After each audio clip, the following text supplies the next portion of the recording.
There's a great story that I think it was James Wong Howe tells about doing Air Force for Howard Hawks, where they were shooting a scene where a bomber lands after the airfield had been bombed during Pearl Harbor at Hickman Airfield.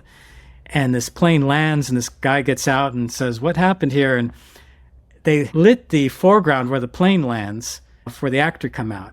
But the whole field was lit with some carbon arcs, and it was supposed to be a magic hour shot.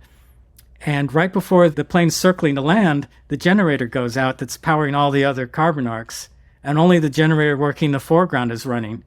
And they have to shoot before it gets dark, and the plane is circling, and Howard Hawks is saying, "What are we going to do?" And James Wong Howe said, "Get me a bunch of military flares." He pulled the carbons out of all the carbon arcs, and he jammed as many military flares as he could into the hole. And right before the camera rolled, he had them light all the flares at once. And so all the carbon arcs acted as big reflector dishes for these military flares.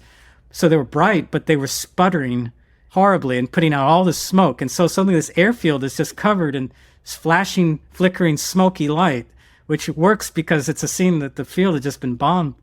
And then the plane lands through the smoke and pulls up into normal lighting in the foreground. But Howard Hawks, wow, let's just do the whole movie with road flares and stuff. What do we need lights for? But it was just one of those kind of brilliant improvisational moments.